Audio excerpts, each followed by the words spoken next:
Grace, thank you. Okay, with that, it is 3 p.m. Eastern. Wow, thank you, Grace. Greetings again. Good afternoon, everyone, and welcome to today's Road to Conference session, which is all focused on the artist experience at APAP NYC. I greet you today from Washington, D.C., where APAP's offices are housed on the land of the Anacostan, Piscataway, and Pamunkey people. As we go through this session, you may have questions, and we will have an opportunity for Q&A at the end of the session. So please put questions in the chat, and we'll address as many as possible on screen in the Q&A portion of today's presentation. Please introduce yourselves in the chat with your name, your organization, your role, and your location. Welcome again, everyone. I'm Neo Narner Madison, Chief Operating Officer with APAP. And now I'll turn things over to my colleague, David Rao. Good afternoon, folks. Thank you for joining us. Just wanted to share with you a breakdown of our APAP team who are working on the conference and all kinds of other activities for the membership. You will note there it's quite an extensive team, and we're excited about everything that's going on. We have to say thank you to Grace, who is leaving us on Friday. It's her last day, and we're going to miss her. Grace, thank you for everything you've done, and we appreciate it, and we wish you the best. So if you have any questions on anything related to conference or programs, or please reach out to me. If you have questions on Expo Hall and showcasing, reach out to JG, and anything about membership and conference experience, please reach out to Sue. So I'm going to go ahead and say, let's flip to the next slide. Very excited about our speakers today. Some folks, this is a great opportunity. We got some great diversity. We're going to let them introduce themselves when we get to the peer panel time. But thank you to Krista Bernath from Bicoastal, Sean Casey from CMI Entertainment, Mary Margaret Dale from Palm Beach State Colleges, and the president of Florida Professional Presenters Consortium, Amani Gauden from Gaudance, Alyssa Gillen from the Stockbridge Theater, and Heather Massey, the Hedy Lamarr goddess herself. So cool. I am now going to turn it over to Sue. Thank you, my friend. Hey, everybody. I think I know many of you, but I look forward to getting to know those of you who I've not yet met yet. I'm Sue Noseworthy, APAP Senior Manager of Conference and Membership Experience, and I'm really thrilled to be co-hosting this brand new webinar in our Road to Conference series with my colleague, David Rowell. Our agenda for today is as follows. We'll go over briefly what is APAP NYC, who is APAP NYC for, how to participate in the conference. Then we'll pivot to our peer panel, Navigating APAP NYC for Artists. There will be opportunity for people to put questions in the chat. So regardless of the number of years of experience you have or how many times you've attended, don't be shy, ask all of your questions in the chat. And then next steps, there will be some guidance from myself and David about what you can do as your next actions. So let's dive in. What is APAP NYC? APAP NYC is the annual flagship members conference of the Association of Performing Arts Professionals. It's one of the world's largest gatherings for the live performing arts booking and touring industry. And we bring together thousands of presenters, artists, agents, managers, and producers, venue operators, and many different kinds of arts administrators from every state and more than 30 countries. Our conference occurs over 5 days in New York City every year in January, although the timing does fluctuate a little bit. This year's conference takes place beginning Friday, January 15th, going through Tuesday, January 19th. Next slide, Grace. Okay, so I am going to pass it over to Neo to talk about the first structural element of our conference, the exhibit hall. Thanks so much, Sue. And as Sue mentioned, we'll continue on this road. A key element of our APAP NYC conference is our Expo Commons area. And we have over 300 booths, 50,000 square foot of exhibit space over 3 halls in the Hilton, New York Midtown. At this moment, we actually have sold out of 2 floors, and that's exciting. America's Hall 1 and 2 are now sold out. Booths remain on the Rhinelander level. The Expo Hall is open 3 days during the conference, and so that begins Saturday afternoon and then runs again Sunday afternoon and Monday afternoon as well. In that space, you will see a number of our exhibitors. You get an opportunity to see a bit of everything in the industry in our Expo Hall over those 3 days at the conference. But as I mentioned, booths are still available and are all on sale for everyone to purchase at this moment. Sue. Thanks, Neo. So we'll talk about showcasing a little bit next. We do have a dedicated webinar to showcasing, which will be on October 14th. So if you want to do a deep dive on showcasing, please come back for that. So showcase performances are a very important element of the conference. We have on average anywhere between 800 and 1,000 showcase performances that occur both in the Hilton Hotel, but also throughout the entire city of New York. Showcase listings for the performances that occur as part of our conference are viewable on the app. So those of you who are showcasing artists, you'll be able to enter your showcases very soon on the app. We anticipate that getting going next month. So once showcases are entered into the app, they are viewable and can be searched, and artists will be creating their listings again starting next month. If you're an artist who wishes to showcase, don't forget to purchase a showcase listing when you are registering for the conference. It is on the path. However, if you overlook that or you want to add more showcases to your cart, you can log back in and add products to your registration. The team is also available to assist you with that should you need it. Each showcase listing will include basic information about each show, such as the location, information about the artists performing, their agent manager, and will also include any special instructions. For example, if you need to make a reservation or request a ticket, all of that information will be in the show listing. For most showcases at our conference, one quick note, for the most part, your ticket to get into that showcase is just going to be your badge. Especially for ones occurring outside the Hilton. So just please remember to bring your badge and keep track of it. And again, just wanted to call out the dedicated showcase, or excuse me, the dedicated webinar about showcasing, which is on Wednesday, October 14th. So we do recommend you attend that if you're able to, although it will be recorded and available on our YouTube channel. I'm going to kick it back to you, Neo. Turn things over to David in just a moment to talk about professional development. But one of our dear partners and longstanding showcase producers just put an important note in the chat. Showcase listings are in fact a listing. And so that's an advertisement for your showcase.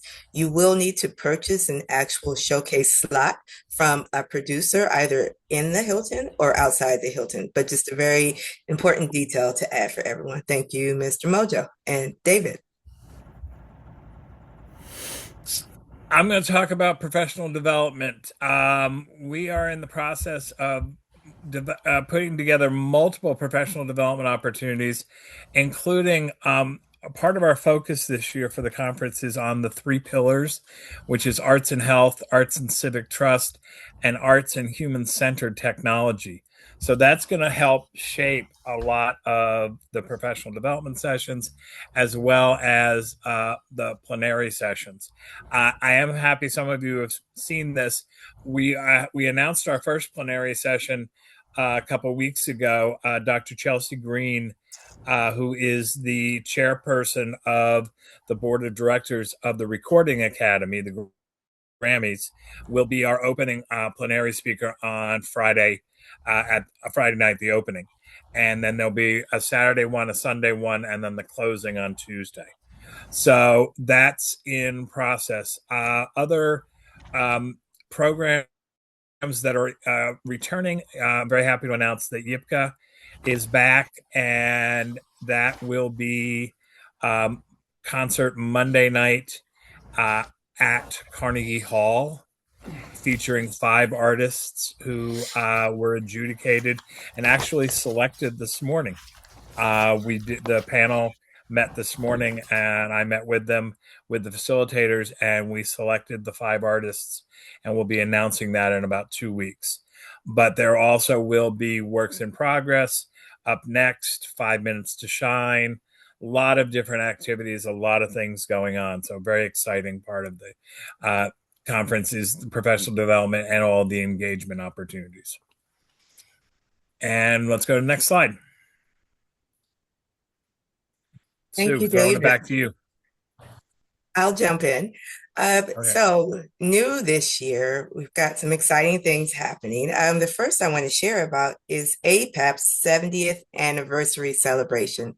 So that is all year long in 2027, not just APAP, well, certainly not APAP NYC, but APAP as an organization through its many iterations has been around for 70 years, and we'll be celebrating all year with lots of activities in and around the conference and throughout the year. So please continue to watch our social media and our website for updates on how you can participate in celebrating APAP 70 years. Sue. Neo. We also wanted to call out a couple of special registration rates that we have available this year, which are new. In celebration, like Neo just shared, with the fact that APAP is turning 70 next year, we actually introduced a rate for artists where you can register for the conference for $70. This is like unparalleled access to the conference. We are so excited about this rate. One very important note, membership is still a requirement. So that means you will have to join as a member. However, please note, we do have very affordable prices for membership for artists. At individual membership, it's only $100. So that plus the 70 still makes access to our conference very affordable. We've also introduced an international rate that's a little bit lower than our normal rate.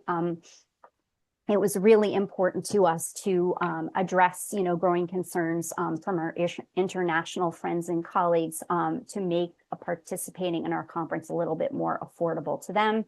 We know many of our international colleagues and friends are experiencing significant barriers to cultural exchange in the US. So we really wanted to make our conference accessible to them. I will pivot now to networking opportunities because those are really important to call out for those of you who are new. We strongly encourage, if your schedule allows, to attend the orientation session on Friday, January 15th, which is at 1:30 p.m. This is one of the kickoff events of the conference, and it's always a really good session. Regardless of how many times you've been to the conference, we really recommend people attend. It's a great, the session is structured in such a way that you're at a table of 10 with colleagues, maybe old and new, who you can have conversations with. It's a great opportunity to just meet new people, pick up new tips, and just, start the conference off with great conversations and kind of peer group interaction. So hopefully you can join us for that. Wanted to also mention the opening night reception on Friday from 6:30 to 7:30. That's a much more casual event where you can just network and connect in a really informal setting. And it's also a great opportunity to grab a bite before you have to head off to showcases for the evening. Also wanted to just invite everyone to join us on Monday, January 18th, beginning at 10:45 for the APAP Honors Toast and Reception, where we'll be celebrating all of our awardees or honorees for the APAP Awards. And this is right after the membership meeting.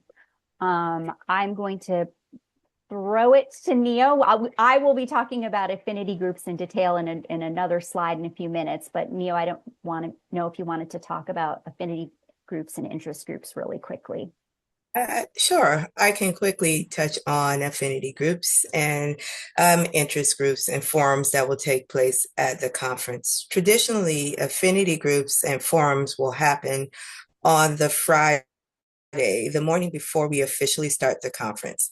And at that time, you actually don't have to be a full paid registrant for the conference to attend affinity groups. But we encourage you, actually, we require that you sign up in advance because we do need a record of everyone who joins us for affinity groups. Affinity groups are based both on your role in the field and about your cultural identity. And we have some affinity groups that will run actually once the conference gets started. So that gives you an opportunity um, to participate with more than one affinity throughout the event. And then we again have some forums and special interest groups that happen as well. We do have a few new affinity groups this year at the request of our members. And I encourage you to look at our conference website for a full list of affinity groups. But I think Sue may go over that a bit in just a moment. And with that, I'm going to turn things back over to David. Hi, folks. Actually, I'm going to say briefly on mentoring that we have two of the mentoring experts with us, and they're going to talk about it real quick. I just put in the chat, there is a link there to a form that if you are interested in requesting mentor help or assistance, copy that form in and then fill it out and submit it. And then Mario or Rena will contact you. Mario, Rena, it's yours. Thank you. Can you hear me? We can. We can.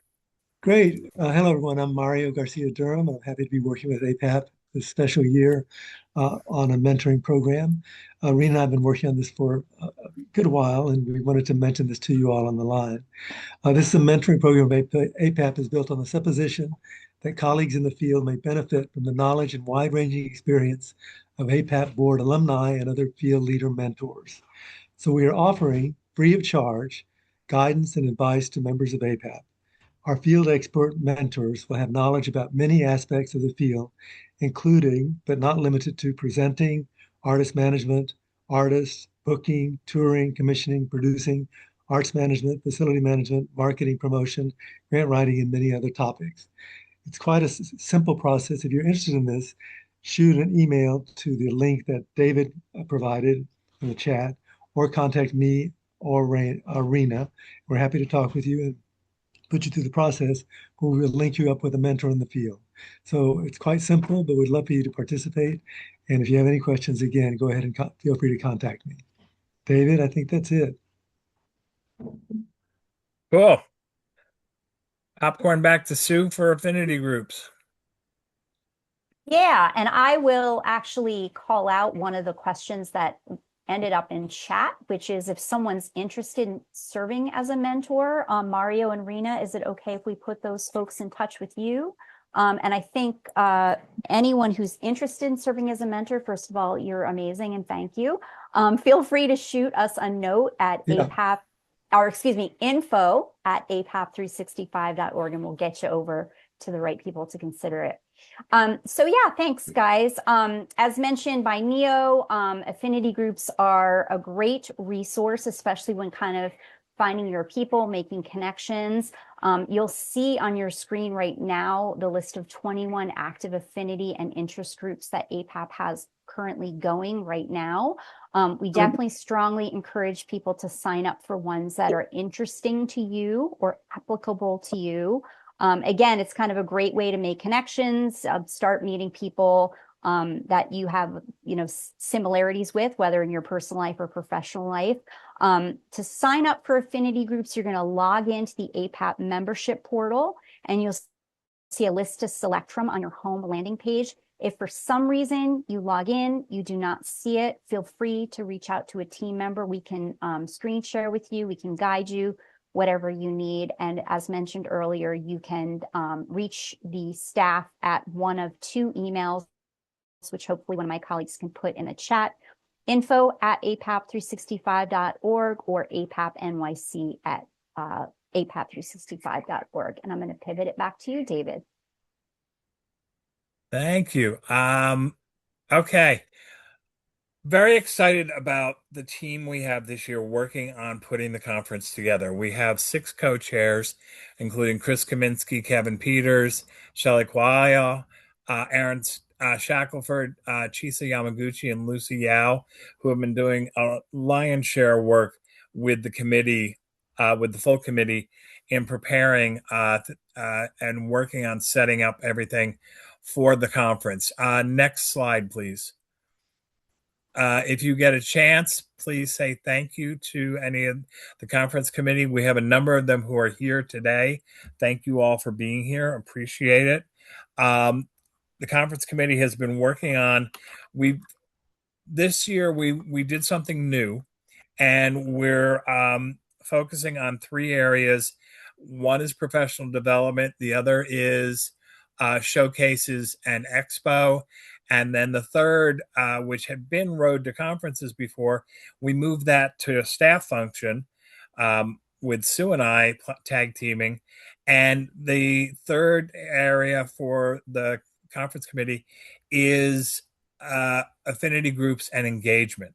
And so they are starting working heavily with the affinity groups to help them prepare, to get materials, and to make it as try to increase the robust experience that the affinity groups will have.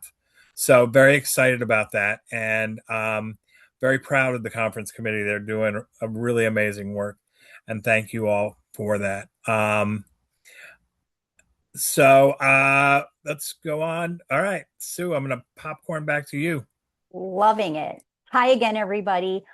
So we wanted to share some basics just about the conference in general, who attends, and where everybody comes from. So wanted to dive into that a little bit.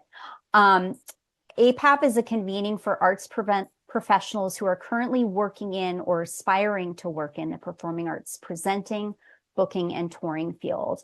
Attendees represent all genres and disciplines, and as mentioned earlier, come from all 50 states and approximately 32 countries, depending on the year and international participation. And that means you'll get to meet and interact with performing arts workers from all over the globe at our event, which is really one of the things that makes the APAP Booking Conference so special and unique. To give you a little bit more detailed demographic information about who you will meet there, approximately 47% of attendees are presenters. And I think somebody put this in the chat, but by presenters, we mean the venues, stages, and festivals who present the artists. So they are the presenters. That's the vernacular that we use. 13% of attendees are artists. 26% are agents and managers, and 14% identify as others. So who that would include would be producers, consultants, students, folks working for the other art service organizations who are our colleagues. So many other professionals working in our field attend this conference. We also wanted to just remind everybody about the types of professionals who attend our event. They are not exclusively executives, programmers, senior leadership. We do certainly have more depth into the staffs of our members, which we're so grateful for. So you will meet folks from marketing departments and box office and communications and development. So you'll really meet staff serving in a wide variety of roles at our member organizations. And as noted, I think earlier, very important thing to note, APAP NYC is a members only conference. This means that either you or your organization or company will need to join APAP as a member before you can register for the conference. That process is entirely online. We do have multiple pages with information about our membership types, also how to join when you are ready. We can guide you to the correct online forms if you need help with that. But that is how the join process will work. The good news, though, of course, is that we do have membership categories and rates that fit every type of arts worker and budget. So definitely take a look at the membership tab on our website. Feel free to read the types page in its entirety because you really just don't know what's the best fit for you. If you do need help, again, I'm just going to keep mentioning, don't hesitate to reach out to the team. We are here. That is what we're here for. That's our job. And we really want to guide you to the best possible fit for your work. So it's an important value to us as the staff to kind of get you into the right membership category and type. So don't hesitate to reach out to us if you need assistance. I am going to kick it to my colleague JG to talk about accessibility. Hi there, everyone. My name is JG Decker. I'm the conference specialist. Accessibility is a keystone here at APAP, and we've been taking the past few years to really hone our skills around that and our language, and to provide different accessible touch points. You can see on this list here what we provide on-site, but it doesn't just extend to the on-site experience. It also extends to the off-site experience, especially around with showcasing. You'll notice on the registration that we ask a lot of questions so that we can really get to the heart of what is it that our folks need when they're on site, or even like what you don't know that you need just yet. If you're showcasing, you'll notice that on our intake form that we ask a lot of questions about what the venue is going to be like. That's both on-site and off-site at the Hilton, just so that we're all making things aware and that we're making it the most accessible conference to any type of person, because you don't want to lose out on work. People want to come see your work, and we want to make sure that they're able to access the conference fully. I'm going to send this back over to Sue, and I'll see you in a second. Okay, thanks, JG. So we wanted to just reinforce and just so everybody has a keen understanding of the 3 steps that you'll want to take to get started with APAP. And these steps, just a note for all of you, must be taken in order. So step 1 is that you will want to join APAP as a member. APAP NYC is a members only conference, so it is only open to members. And we will go over in a moment what your options are for membership. Step 2 will be to register for the conference. And an important note about registration versus membership is that there are some memberships that are organizational, but all conference registrations are done individually, one at a time for each person registering. So one question we often get asked, can I register 5 of my team members in bulk? Unfortunately, the answer is no. Each registration must be done one at a time, and conference registrations are priced per person.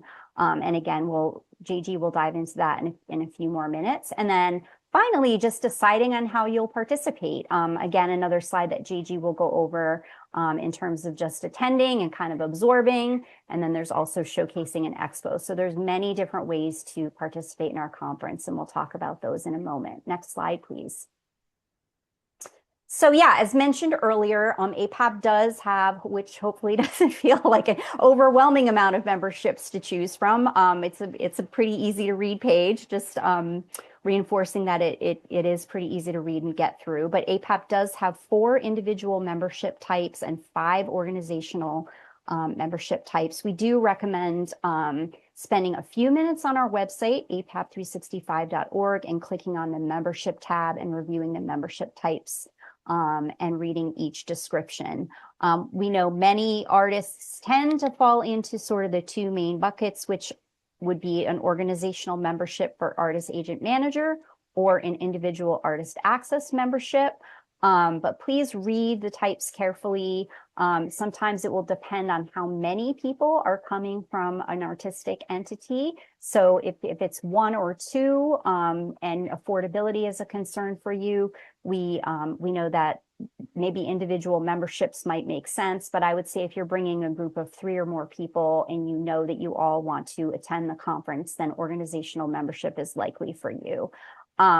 But again, a team member can kind of talk this through with you to kind of make sure this sounds good and it will achieve your goals for the conference. Let's see here. Oh, and yeah, when you're ready to join, you can please do so on our website. I also wanted to call out a couple of great resources on our YouTube channel. We also have a video about membership, which again is very short and kind of leads you through the different options.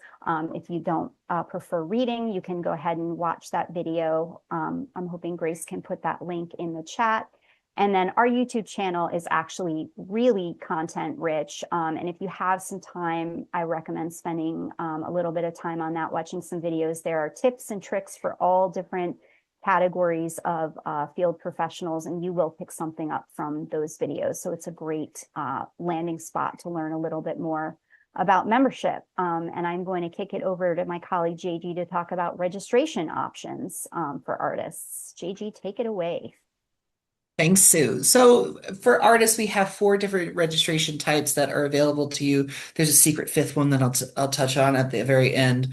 The first one is the full registration. So this is great. So this is great for you if you plan on having your own exhibit booth. It's a requirement that at least one person from every exhibiting organization have a full conference registration. So this is one type that you'll want to do. If you have a band of, let's say, 3 people and only one person needs to actually purchase that full rate. Everybody else could be on a booth badge, which we can talk about, or the artist registration, which we'll talk about as well.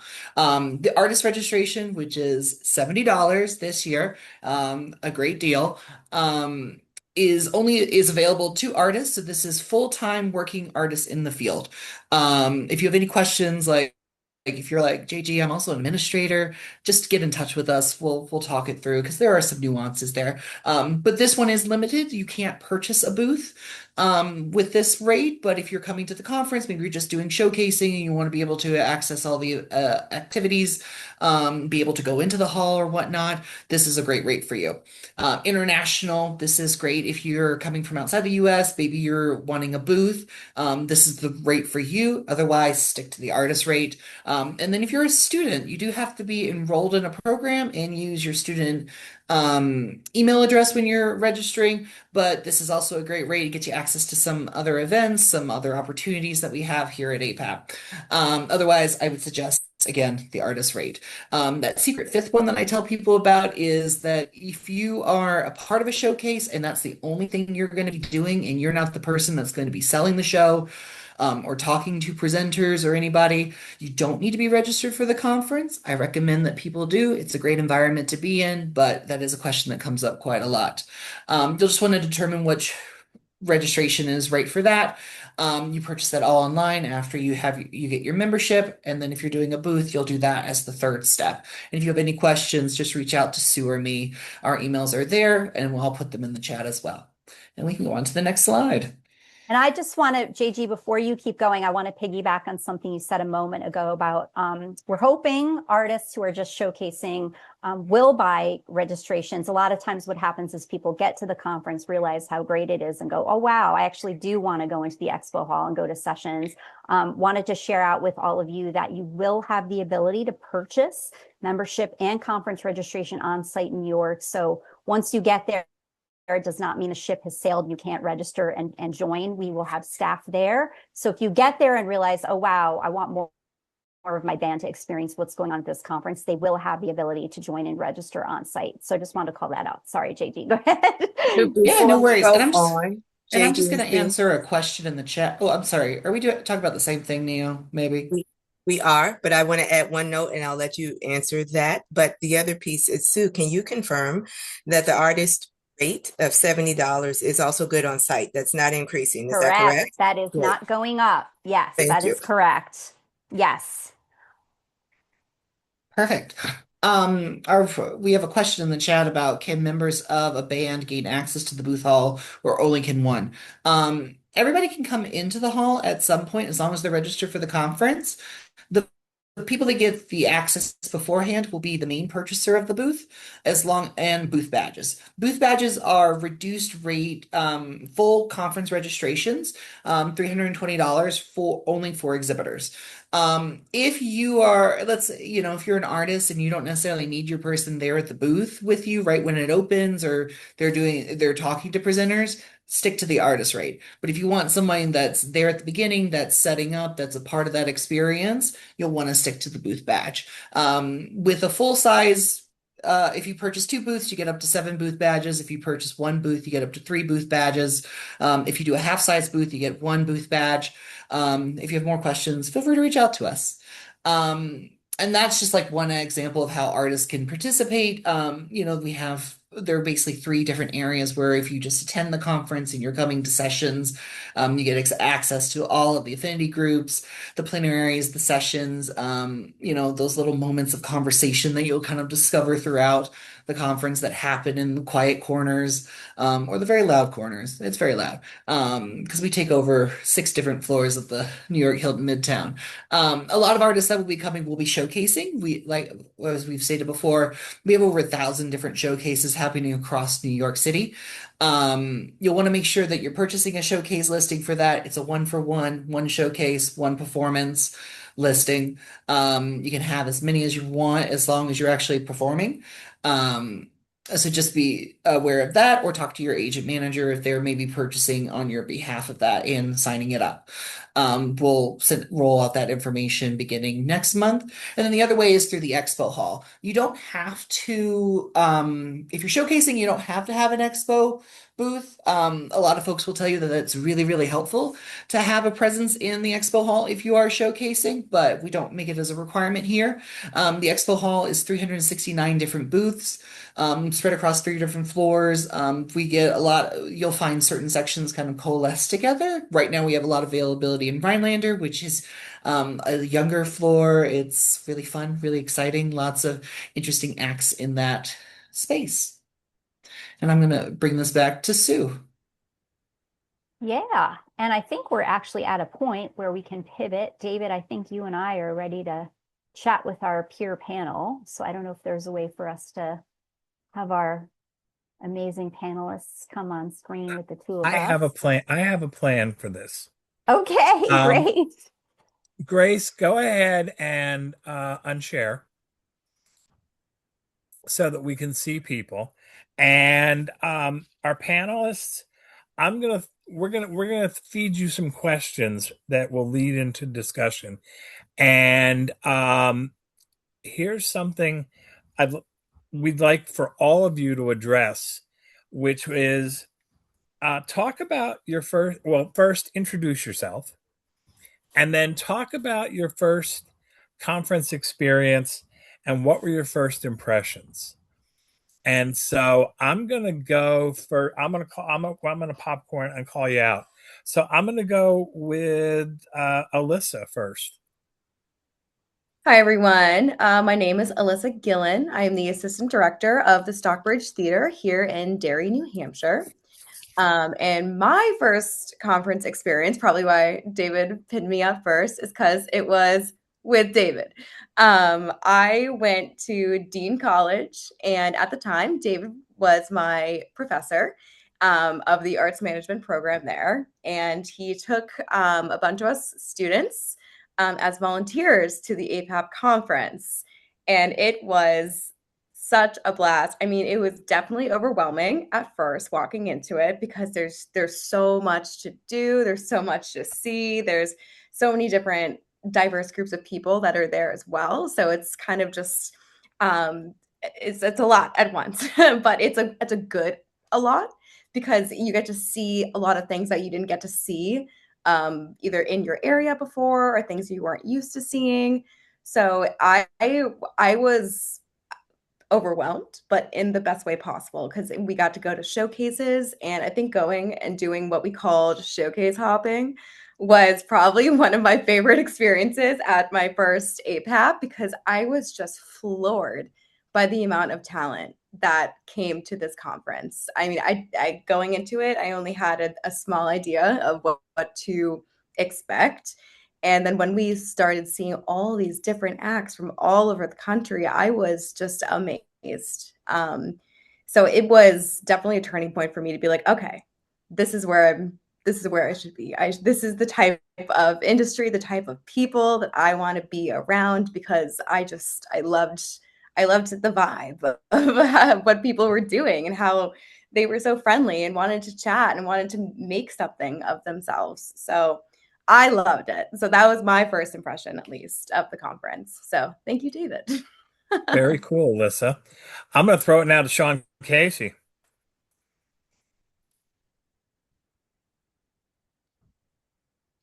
Good afternoon, everybody. All right. Okay, we lost Figuring you. it There you out are. here. Hey, from what you just witnessed there, my first APAP experience was in 1992. So I go way back to when you had to use a telephone to meet with people, to talk to people, to get appointments for APAP.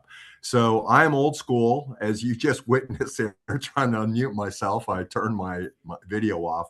But I can tell you that particular APAP experience, just to follow up on what Alyssa said, what impresses me about every APAP are the people. The people definitely make the conference. And if even if you're not really quite the extrovert like I am, I love to meet people. We are in such a welcoming industry. Everybody is here to help you in any way, shape, or form. We're such a welcoming industry. That's one of the things that I gathered from APAP. It is a bit overwhelming. My very first APAP, I had not spent too many days in New York City. That's overwhelming in itself. I've always been close enough where I can drive. So driving through the Lincoln Tunnel, as soon as I get inside New York, I'm in another world, it seems. And it's a world that you should embrace. It's a world where you're going to have the best food. You're going to see the best entertainment.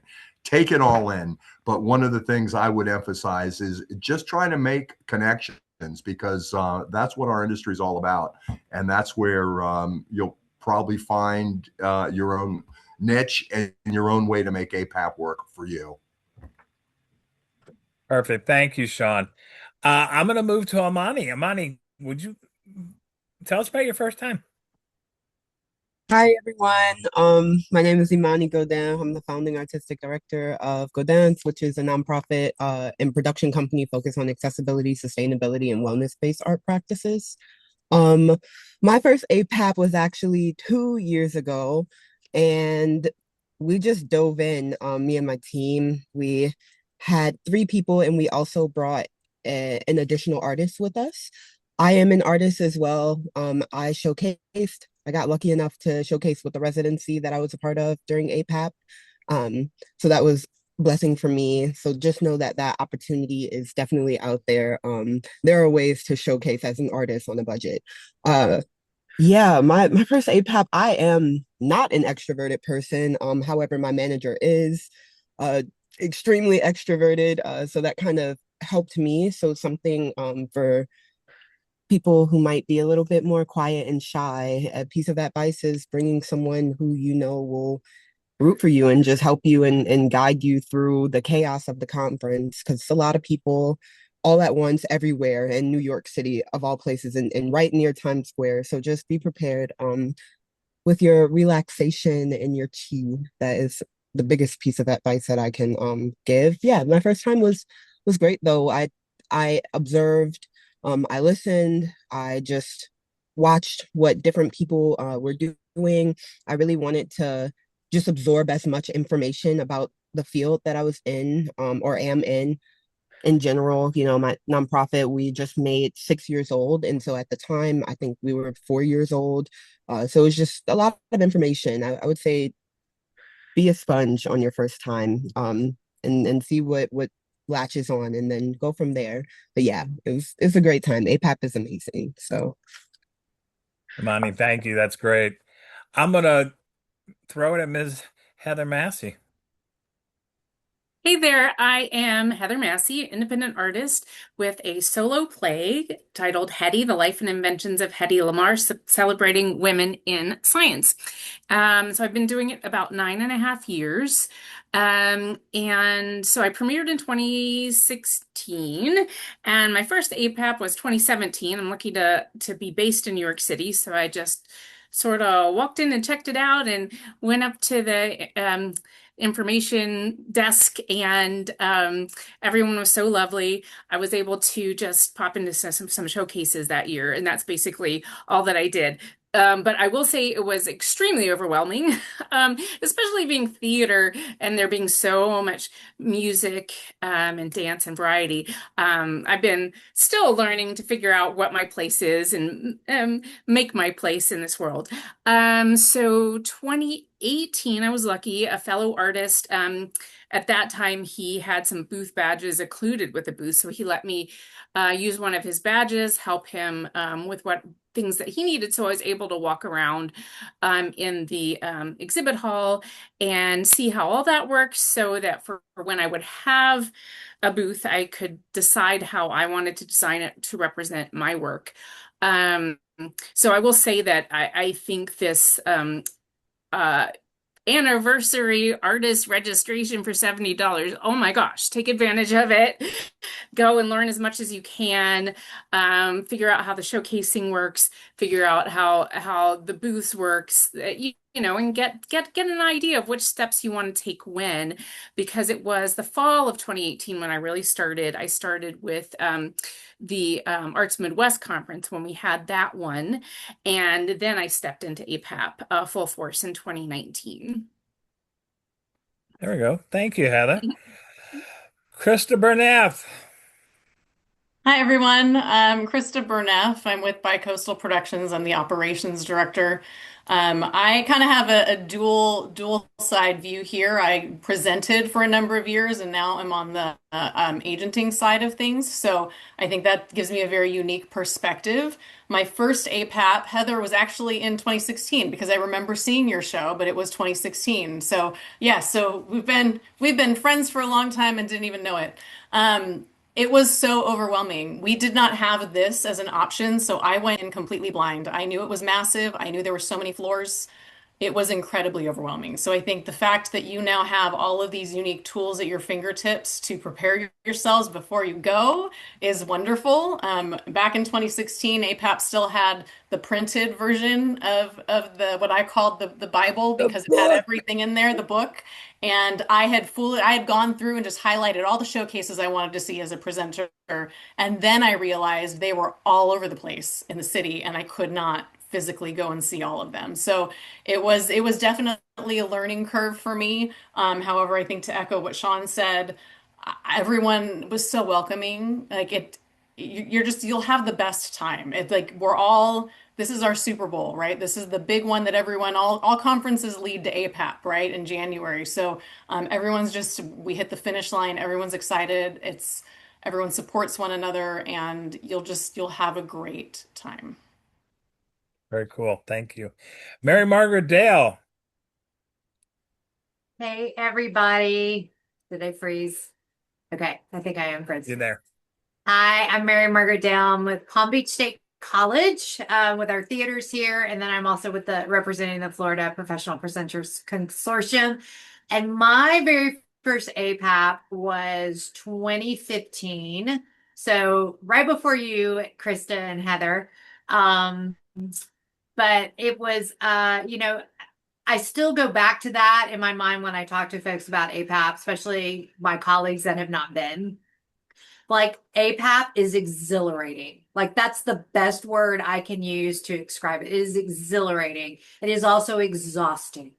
So, I think, and I know we're probably going to talk about this at some point, like things you can do to keep yourself going, but just the energy throughout the conference is just unparalleled. I mean, you've got creativity and abundance, people that are passionate about what they do. I mean, it's just like you just feed off of it. And I think my very first APAP, I think I slept maybe 2 hours a night because I didn't want to miss anything. I didn't want to miss a thing. I was very fortunate. I had a tour guide for my first one that I rode shotgun with her to all the agent meetings, and it was just, I mean, we would be uptown at a showcase and then an hour later we would be headed downtown to another one, and then spending the night in the Hilton upstairs seeing everything. So it was great. I have nothing but incredible memories of all the APAPs. This year will be my 11th.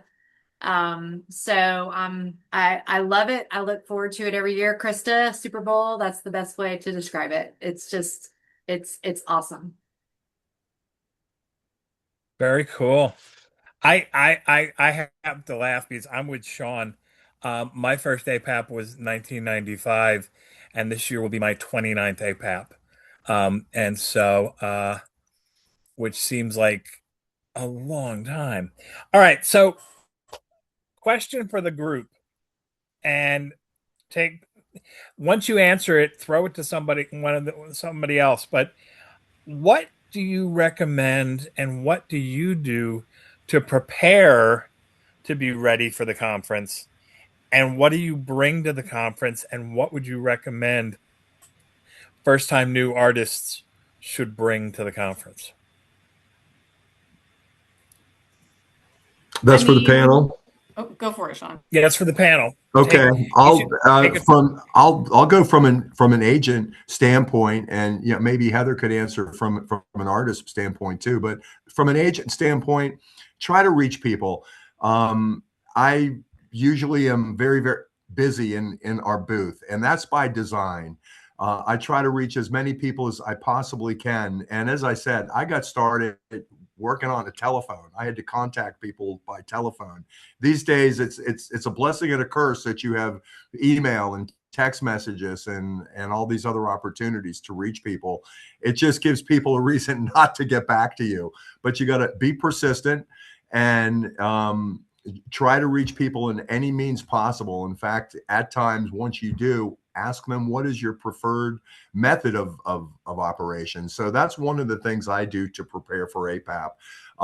I try to get to APAP a day or two before the chaos of Friday when everybody's in there. I try to get there a day or two prior to, so I can just kind of get the hotel room, get the lay of the land, go out and see some of the things that I do like to go see, Broadway shows, things like that. I do like to prepare that way as well, because that gets me into New York City. So I think I gave Heather an opening there to talk about from an artist standpoint, preparation. All right, yeah. So preparation for the self-repped artist is all the things. So preparation involves, yes, the reaching out to the presenters from the attendee list, making sure you're only contacting those people who are important to you. I realized last year, okay, so important on the attendee list. If you're reaching out to people, the presenters are listed twice. And there's one that was, at least last year, there was one that was by state, and then there was another one. I discovered partway through that all of the information on the presenters, what they present. So if they're only presenting music and I'm theater, I shouldn't write to them. So use that list, the one that has all the fields, and erase. What I do is I erase all the other sheets. So and then resave it as just the presenters that I want to contact, and I use that file to import to my constant contact, so that it's not accidentally putting all the artists and agents and managers who don't need to hear from you.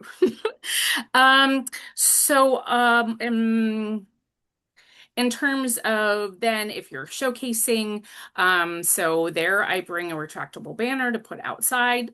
I bring my props, my costume, my wig, my makeup, my sound cues on my iPad, my copies of my script for the tech people in the showcase room, and I also communicate with the showcase room producer ahead of time so that I'm prepared for my showcase technical rehearsal, which is very brief.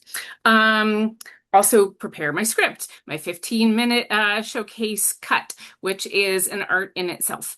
And it's a little bit different for music than it is for theater, on variety, that kind of thing. For my booth, I also have a retractable banner. I particularly have a cloth banner that I hang across the back because it's lighter to transport, but you also have to have a way to hang that. Some people just have a QR code for their information. I'm a paper person. So then I bring everything, and so that I have whatever a person might like. So I bring postcards, and what I do with these is I leave an area where I can put a sticker so that I can use them for various conferences, various events. I don't have to print new ones for each one, but I have to plan in time to put stickers on. And then I have one sheets. I have other things that have the full history of my show. I have community engagement outreach. I have my I have my rider, and I have a school flyer. Anyway, some people only put that online. That's fine. But and just have a QR code that they can give to people so that they can access all of that stuff. Also logistical things for the booth. I bring hooks. I bring tape. I also, to note what I'm doing, I bring a notebook. I also bring something. I personally take pictures of people's badges and their faces because I'm challenged with names and faces. Um, and what other preparation? For me, something I need to do because for costs, I like to share a hotel room with another artist or somebody else in the industry. So anybody need a roommate for any of the conferences, let me know. Yeah, that's good. There are a lot of things to think about. So it depends on what you're focusing on. If you're just showcasing, if you're represented, you don't have to do a lot of those things. But also, I think it's important to build a mission statement of the why of what you do, because that sort of helps clarify where you're going to put your time, and it helps you put into words what it is that you do so you can communicate that to other people. Cool. I have to Who turn it wants to over go to next? somebody. I guess I'll pick Alyssa because I think it's just really wonderful that David brought all of his Dean College students to the conferences to APAP, and it was so lovely meeting all of you along the way. Yeah, he sure I did. also love the fact that a lot of the students are now working like Alyssa is in the business, which is really very cool and an honor for me for them to be part of the team. Absolutely. I mean, first of all, thank you, Heather, for just saying about, making your list and targeting who you want to target, because that is huge. I think someone just said it in the chat, Kathy. I mean, as we all know, your email gets blown up during APAP time. And as much as I love seeing every single artist, I unfortunately can't book every single artist.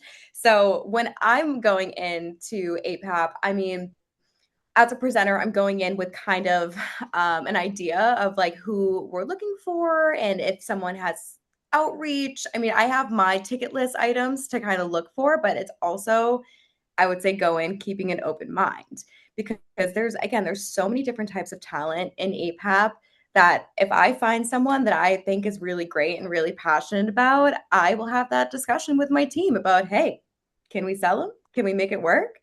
And that's, I mean, as a presenter, going into APAP is such just a joy, because it's like I might not be able to book or sell dance, but I love going in and seeing the dance and being like, okay, how could we market this? How can we make this work? Because I love these people and I love wanting to bring them in. So I definitely think going in, at least having like an idea of who you want, what you're looking for, but also kind of keeping that open mind there is going to be huge, because again, especially with those expo halls too, you can be lost in there for hours if you go and you go to every single booth and you talk to every single person. But as a presenter, if I'm going in, I'm looking at, okay, I'm looking for family programming, or I'm looking for educational programming. I can kind of gauge that ahead of time by kind of looking at the artists that we have, the booths that are there, and kind of just going and picking and choosing. But that's not to say I don't stop and talk to people, because that's just who I am. I love to just, chit chat with whoever, and then I got lost in it, and then I'll be like, oh wow, I really love you, and I'll try to make it happen. But no, I definitely think just having an idea of what you want to achieve, and where you want to go is probably the best thing that you can do to prepare yourself. As well, I mean, Sean had a great idea about getting there early, because I have never done that. I've always gotten there on the day of the conference, and you just get shoved right in there. So if you can get there early, that is a great idea. So, yep, that's I think how I would prepare. But yeah, everyone has their own way. Who are you going to throw it to, Alyssa? Oh, let's see. I'll throw it to Amani. Hi everyone again. As an independent artist, I 100% recommend bringing a business card and also preparing your speech, like everyone else has mentioned. Just be prepared to be stopped or be in an elevator with someone and now you're talking to them and just be ready to say who you are and what you do. You don't have to pitch yourself to every single person. Highly don't recommend. Not everyone has time to stand there and listen. People are running around, you're running around. But yeah, just be prepared. You know, like this APAP is going to be insane for me personally because I'm going to be performing at Lincoln Center. But as an artist, that's great because during the time after the show and I get to mingle and talk to everyone who came, that's a great opportunity for me to pass out my business card. Hey, this is what I do. If you really enjoyed my dancing in this show, then you should check out all of the other work that I do as well. And that's like always a great opportunity. So yeah, I highly recommend business cards and just being prepared to say who you are. And then the other thing, just some technical things or I guess logistical things. I definitely recommend obviously being prepared for the cold. New York has been getting ridiculous in regards to the winter for the past few years. So it can get really chilly, but it can also get really hot in the conference hall as you're moving around and all these things. So I would just be prepared for any type of weather, I guess you can say. And someone for my first conference, this is so might seem small, but like throat lozenges or throat spray and making sure you have water, because you will be talking a lot and you just want to keep yourself and obviously like medicine and whatever you need to keep yourself healthy because not only are you talking a lot, but you're surrounded by people 24/7 and things happen. We're human beings. You're just gonna might accidentally pass something and you never know what's going to be going on or around in New York at that time. Again, we're in near Times Square, so you can pass by a lot of different people. I'm trying to make sure that I'm thinking about everything that I would prepare. Everything Heather said, of course, especially as an independent artist. And yeah, I think that's what I got. Most important for me are business cards, pitch, and then making sure I can use my voice throughout the day. So, I'm going to throw something in there with you about business cards, folks. Take a moment after you collect somebody's business card, either later in that day or that night. On the back of the card, write down things about the person, and things. So that helps you in terms of remembering people and remembering connections. Mary Margaret, gonna throw it at you. Okay, well, everything that everybody has already said, I echo. One piece of advice that somebody somewhere said to me along the way with APAP, when you're doing your schedule, make sure that you schedule time to see something that you would never present, something that feeds your soul. So I always try to do that. Um, and then just on the practical side of things, Imani is dead on, right? Like layers, because you can go from outside where it is literally 10 degrees into showcases at City Center, and it feels like it is 110 degrees in there. So definitely layers are very important. And then on another practical level, um, if you are someone that needs caffeine in the morning to function, um, maybe bring like a portable tea kettle or coffee maker with you. Um, because if you have to go downstairs and you're waiting in line at the Hilton, at Urban Kitchen or wherever to get your coffee, you're going to see somebody and you're going to be having that conversation of like, especially if you're like, you need coffee to function and you're talking to somebody and you're like, so that's something that I've learned. Someone recommended that to me. That has proven to be very helpful to me. Another thing too, we're so electronic. Um, Having a paper version of your schedule, I recommend doing that. I had a real world experience a couple years ago where my last email that I read before my plane took off was a phishing email that I did not know. So I got hacked up from my flight from Palm Beach to New York. And when I got off when I landed and I turned on my phone, I had all these voicemails from my colleagues, our IT department, that my accounts had been locked because I had been hacked. I had no access to my schedule for the conference. So anyway, that was really fun. A couple of hours getting from LaGuardia into the city in the cab on the phone with my IT department to reset my password and get access to everything. Because otherwise I'm like, I don't have my schedule as a backup. I don't know where I need to go next. So anyway, I do that now. I take a paper copy of my schedule just in case. So that's what I have. Krista, over to you. I think I echo everything everybody said. I mean, for me personally, being on the side, like I do a lot with our showcases. We typically have a lot of showcases happening for Bicoastal Productions. So I'm the one in charge of all of that. So I'm constantly running into a sound check. We've had people who have missed flights, like all that stuff, So for me, a lot of it is I move a lot. I need to make sure that I take time for myself every day. So I do a little stretch every morning. I actually bring, you can laugh at me if you want, I bring a little like plastic tub in my suitcase with bath salts and I soak my feet every single night because we walk and move so much. And honest to God, since I've done that, my feet have felt so much better. And I mean, I clock like 15,000 steps a day while I'm there, just in the hotel. Like I barely leave the hotel.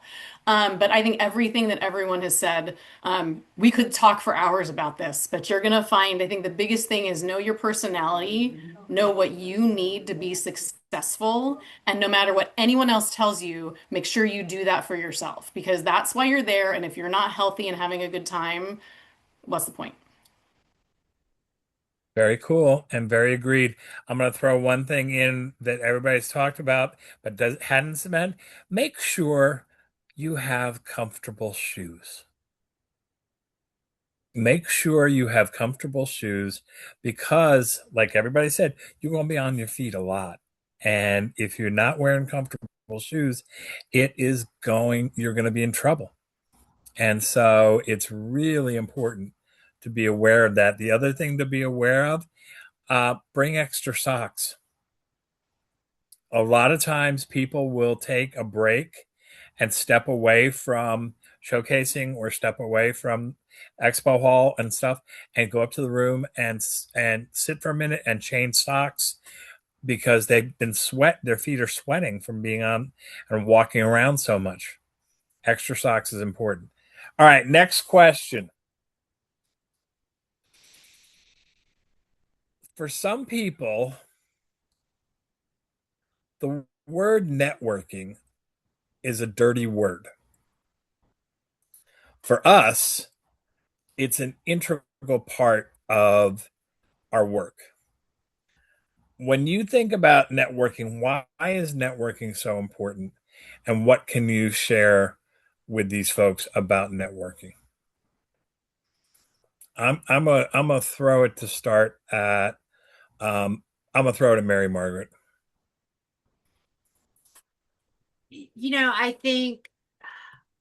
I mean, networking, I think, is everything in this business. I mean, this is a relationship business. And I think that you never know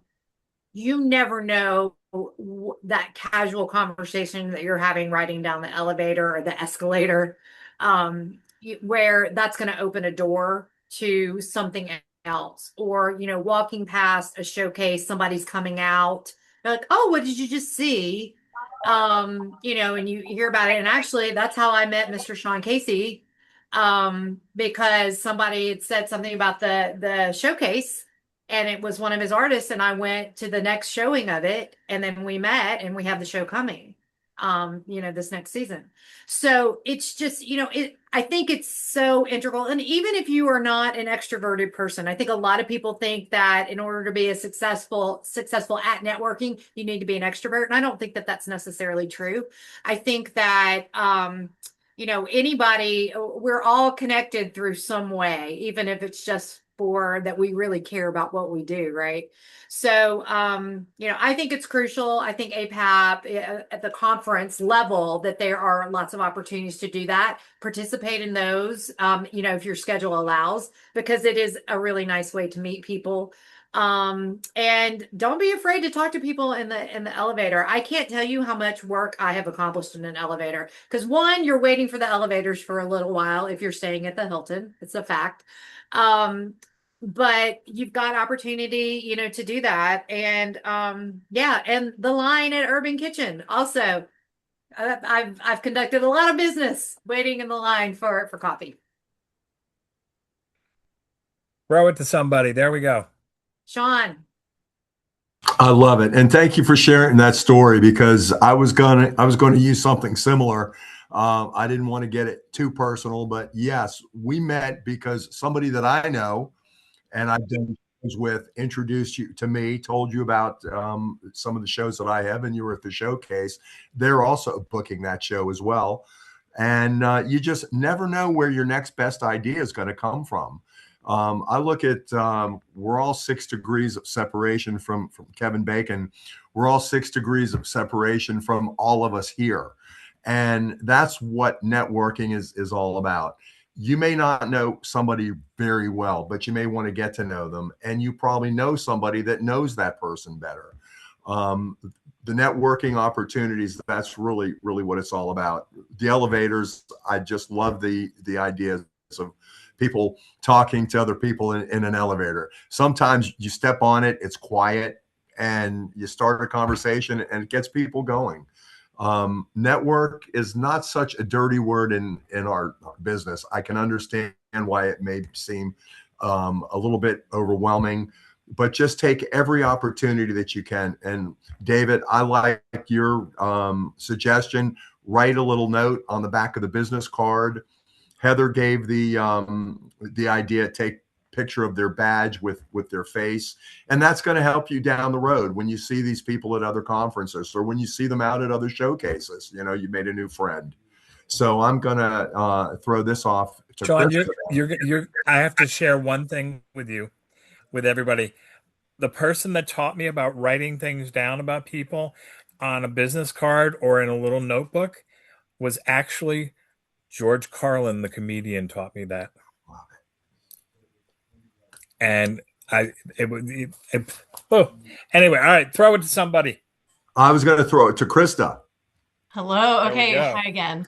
I mean, networking, that's part of what the entire thing is. I mean, I remember sitting outside this last year, sitting outside the expo hall, trying to do some work. I had a rare like hour in between some things, and I brought the computer and started doing things, and those tables fill up. So of course there were a few other people who were like, "Do you mind if I sit here?" And we just started a conversation, and and it of course led to other things, and now we're friends, So I think it's you just have to go knowing that you're going to meet some pretty amazing people this entire time. And I am actually an introverted extrovert. So peopling takes a lot, especially at APAP. It's a lot of peopling, right? But you've just got to be open to it and know that you're going to just meet some of the most interesting people and people that you never would have thought you would meet. I think the networking events are great. I think JG mentioned the affinity groups. Do take a look at that. I think those affinity groups, I am a mom, so the mom, I can't remember what it's called right now, but that one is amazing to me. I make sure that I go to that one. Um, but yeah, networking, you're constantly networking, going up and down an escalator. I don't know. You'll do it. You'll surprise yourself. Very cool. All right, throw it to somebody. Um, who one of us who hasn't gone yet? I'm sorry, I lose track with all of these. Throw it to Amani, did Heather. you use Heather? Heather, go. And then Hey, yeah, so I'd say maybe not think of networking as really making new friends. Because what you hear over and over and over and over and from everyone who's been here for a while is it's about the friendships and that you're not like, oh, I'm going to a conference. You're like, oh, I get to see my friends. Yeah, you're working, but you get to see your friends. And it's about building those relationships and those friendships. Um, so I don't remember. I can't read what I wrote, but I like to go to everything. I really wear myself out. So yeah, pacing yourself is good. But I like to go to all the sessions that I can, the events, the affinity groups, the showcases, the orientations. Sue already mentioned that. I always go to those. You can meet such amazing people that way. Um, there are other ways to learn and to meet people, like through NAPAMA, which is the North American Performing Arts Managers and Agents that has everyone in the industry. You can learn a lot from them. So if there's an event, we always have an event somewhere, and there's CIPA for uh, CIPA for a Creative and Independent Producer Alliance. There's always an event for that organization. And I really find that, yeah, you build these friendships, and it's people really want to work with people they like. So, for example, in 2018, when I was just checking everything out, and I went to actually an offsite showcase, I met a presenter there, Todd Holmberg at McCain Auditorium, 2018 to we worked together in 2026. Finally, I did a full week artist residency there. We had a grand time, and we're great friends. And it's really lovely to work to make it as wonderful for the presenter as it is for the audience, as it is for you, the artist. Oh, Very cool. I'll go with Alyssa again. Cool. I think networking has this big bad stigma around it sometimes that you kind of have to be like on at all times. But honestly, I think networking at its core is just human connection. It's really just about chatting with your people and being a nice person. I mean, that has gotten me a long way. I mean, I know that we all have these super long days at APAP, and sometimes you just feel drained. You just want to go up to your room and curl up into a ball. But when you get into the elevator, like be nice to the people near you. You never know what that could spark up. And those elevators take so damn long. So it takes forever to get there. So just like standing there and just being a nice person and just chit-chatting with the people next to you about what they saw, what they liked, where they're from, like just make a friend. It's really all it is about it. There's nothing big, nothing scary. You don't have to immediately jump into business when it comes to networking. It's really just about talking to people, getting their names, and moving on. It's not as big as and scary, I think, as everyone makes it out to be. And we're all capable of doing it. So, and it's super important because it's all about who you know. I mean, it's obviously about what you do and how you do it, but who you know is a big part, especially in an industry that is this small. So when you're making friends, they can kind of help you, figure out where to go and what to do from there. So, yeah, I would just say be confident and just be a nice person. There you go. I don't know if there's anyone else to throw it to. Amani actually had to leave, but I'm going to throw something in there. A number of years ago, I was doing a session with Pat Hazel, and Pat completely blew my paradigm because I said something about it's not what you know, it's who you know. And he said, I want you to try thinking about something else. He said, it's not who you know, it's who knows you. And that blew my mind and changed my networking to the point of realizing, hey, it's not just about who I know, but it's about who knows me. And that connect, and again, it's that all connection. All right, we're running close on time, folks. We're gonna couple pieces and just one quick thing for you to think about and talk about real quick. Is it okay to hear the word no? Heather, you're shaking your head. Why? Oh, well, I've heard this from a lot of people, and it really does ring true that, of course, you want to hear, yes, we want to work with you. We're going to give you all this money, and we love your art. But people say the second best answer is a quick no. because that saves everybody time. Then the presenter doesn't have to receive emails from artists that they can't really book. An artist doesn't have to spend time doing that. So yeah, a lot of people say the second best answer is no. Somebody else, Krista, you were shaking your head too. I agree. I mean, I think at the end of the day, we're all there doing business, right? And we enjoy the time together and all that, but we got a limited amount of time. So if someone's not interested, that's one of the next best things for you. You can say that. And it's also okay for you to say no to things. So John. No is a powerful word. I've always heard that. No is a powerful word that will help all parties, whether it be the agency. Why are you saying no? And then, you just kind of get into that. So, yeah, I would just play on no is a powerful word. And, I like what somebody said. It's the second best word. Thank you, Heather. That was the second best answer.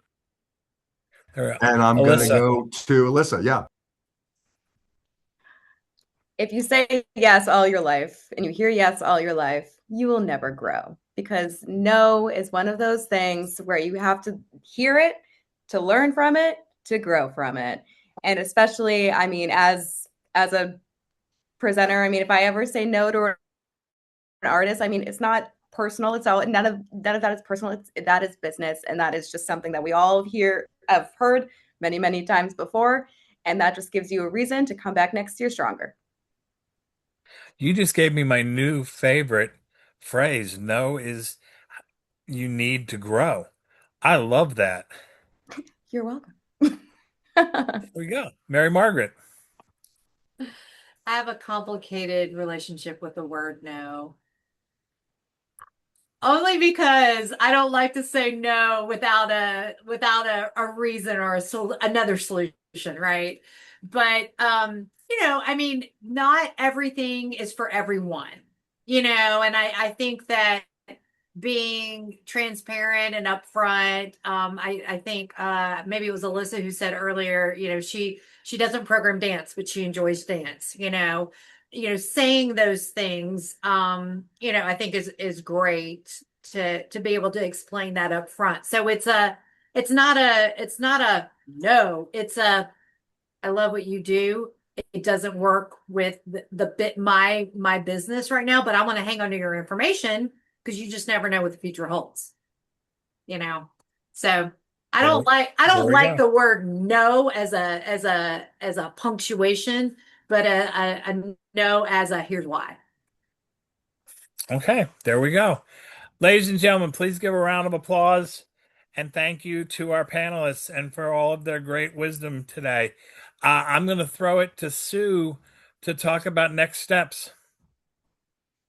Yeah, and before we do, I did want to just go back to, we're very aware that there are a lot of questions about showcasing and exhibiting, especially from new people. Should I do it? The pros and cons, the things I need to consider for both showcasing and a booth. Please know we will have dedicated sessions to both of those incredibly complex and nuanced elements of our conference. We know a lot more conversations happens around both of those. Grace, hopefully you can put these in the chat, but if you're considering buying a booth and or showcasing, I cannot recommend strongly enough that you join us for those two dedicated webinars. The exhibit hall webinar will be on September 16th, same time as this webinar. And then the showcasing webinar is on October 14th. But of course, there are other sessions, but definitely recommending you attend those if at all possible. Thank you. You moved to the slide with the Road to Conference sessions. All of the links to sign up for these via Zoom are on our website. If you are having trouble finding them, please reach out to a staff person, although they were all under the dates and deadlines area, and then you'll just click on Road to Conference. I think next slide, although I don't know what was on the slide. Actually, back, okay. Yeah, next steps. Perfect. Yeah. So again, we kind of a little bit went over this at the top, but we wanted to give you like an action list, basically, of what you can and should be doing over the next couple weeks. The sooner the better, honestly, because then you're going to get all of your APAP emails. Once you join as a member, you get spotlights, you get our conference e-news. It's going to give you all the relevant information you need to know about dates, deadlines, submission to programs. I cannot stress enough, if you are not yet a member, please join as soon as you can. As stated earlier, you do need to join online on our website. It is fairly easy to find, but if you need assistance, our team can, of course, guide you, but it's under the membership join tab. From there, you're going to want to register for the conference. Again, membership does have to be taken care of first. We can verify your conference registration, or excuse me, your membership for you before directing you to how to register for the conference. Also, important note, the Hilton Hotel link for our special rate at our host hotel is available on our website now for you to take advantage of. You're going to go to attend and then click on hotel, and then there is a link. If you have any trouble getting the room rate, don't hesitate to reach out to the team. And I don't see my notes. I don't know if I'm doing the attend or if that's someone else. David, can you see if that's me or you? It's I all think you, that's you. Sue.